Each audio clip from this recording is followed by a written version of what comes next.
থাকা কোটা সংস্কার আন্দোলনের ৬ সমন্বয়ককে দেখতে গিয়েছিলেন সাবেক স্বরাষ্ট্র প্রতিমন্ত্রী তানজিম আহমেদ সোহেল তাজ, কিন্তু তাদের সঙ্গে দেখা করতে দেওয়া হয়নি তাকে। কখন এই সমন্বয়কদের ছাড়া হবে সে বিষয়েও কোনো সদুত্তর পাননি তিনি।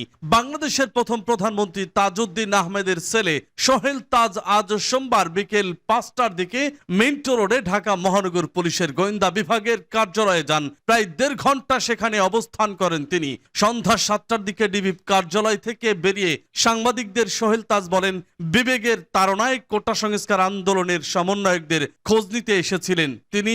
ওই সমন্বয়কদের কেন এখানে আনা হয়েছে, তাদের গ্রেপ্তার করা হয়েছে কিনা এবং কখন মুক্তি দেওয়া হবে, এসব বিষয়ে ঢাকা মহানগর পুলিশের অতিরিক্ত কমিশনার ডিবি মোহাম্মদ হারুনার রশিদের কাছে জানতে চেয়েছিলেন তিনি, কিন্তু তার কোনো প্রশ্নেরই উত্তর সন্তোষজনকমূলক জবাব পাননি।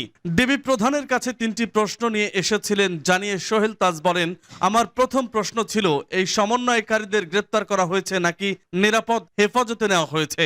দ্বিতীয় প্রশ্ন, যদি গ্রেপ্তার হয়ে থাকে তাহলে আমার কোনো দাবি নেই, কিন্তু যদি নিরাপরাধ হেফাজতে নেওয়া হয়ে থাকে তাহলে আমি তাদের সঙ্গে দেখা করতে চাই। ডিবি প্রধান আমাকে পরবর্তী সময়ে ঊর্ধ্বতন কর্মকর্তাদের সঙ্গে কথা বলে জানিয়েছেন এই ৬ সমন্বয়কারী যেহেতু তাদের নিরাপত্তা নিয়ে উদ্বিগ্ন ছিলেন সে কারণে নিরাপদ হেফাজতে নেওয়া হয়েছে।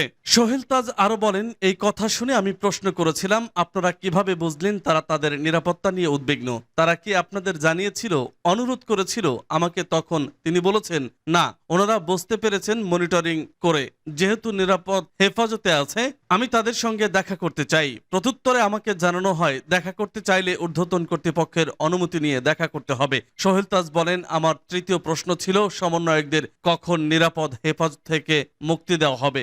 জবাবে ডিবি প্রধান বলেন, ঊর্ধ্বতন কর্তৃপক্ষ যখন তাকে নির্দেশনা দেবেন তখনই তাদের ছেড়ে দেওয়া হবে। নাহিদ ইসলাম সহ কোটা সংস্কার আন্দোলনের প্ল্যাটফর্ম বৈষম্য বিরোধী ছাত্র আন্দোলনের ৭ সমন্বয়ক বর্তমানে ঢাকা মহানগর গোয়েন্দা পুলিশের হেফাজতে আছেন। তাদের মধ্যে ৬ জন ঢাকা বিশ্ববিদ্যালয়ের শিক্ষার্থী গত শুক্রবার বিকেলে রাজধানীর গণস্বাস্থ্য নগর হাসপাতাল থেকে সেখানে চিকিৎসাধীন নাহিদ ইসলাম, আসিফ মাহমুদ সহ ৩ সমন্বয়ককে তুলে নিয়ে আসেন ডিবির কর্মকর্তারা। পরের ২ দিন আরো বাকি সমন্বয়কদের তুলে আনেন তারা।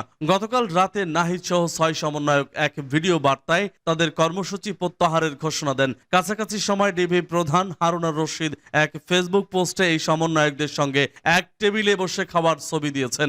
আজ হাইকোর্টে একটি রিটের শুনানিতে এই প্রসঙ্গে উঠলে আদালত বলেছেন, এগুলো করতে আপনাকে কে বলেছে, কেন করলেন এগুলো? জাতিকে নিয়ে মস্করা করেন না, যাকে নেন ধরে একটি খাবার টেবিলে বসিয়ে দেন।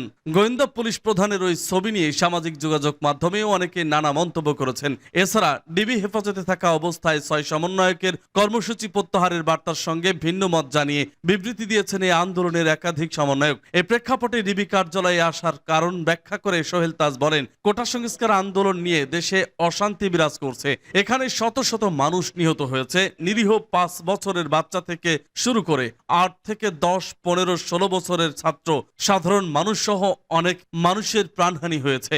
এটা আমাদের সবাইকে আহত করেছে, আমাদের বিবেককে নাড়া দিয়েছে। এই বিবেকের কারণেই ব্যক্তিগতভাবে ডিবি অফিসে এসেছি। সমন্বয়কদের বিষয়ে প্রশ্ন রেখে সোহেল তাজ বলেন, একজন নাগরিক যদি অনুরোধ করে তাহলে নিরাপদ হেফাজতে নেওয়া যেতে পারে, কিন্তু অনুরোধের বাইরে যদি নিরাপদ হেফাজতে নেওয়া হয় তাহলে এটা কি নিরাপদ হেফাজত নাকি গ্রেপ্তার? সোহেল তাজ বলেন, এই ছাত্র আন্দোলন ঘিরে যেসব ক্ষয়ক্ষতি হয়েছে তা কিছুই নয়। ক্ষয়ক্ষতি কোনো বিষয় নয়। যে সম্পদ ধ্বংস হয়েছে সেগুলো তো জনগণের করের টাকার করা হয়েছে।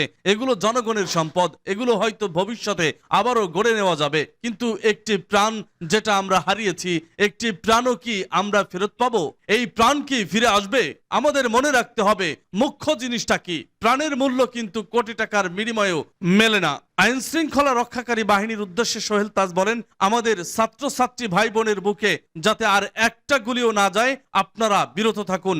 এটা ঠিক নয়। চলমান পরিস্থিতিতে সরকার কোনো ভুল পদক্ষেপ নিচ্ছে কিনা সাংবাদিকদের এমন প্রশ্নের জবাবে সোহেল তাজ বলেন,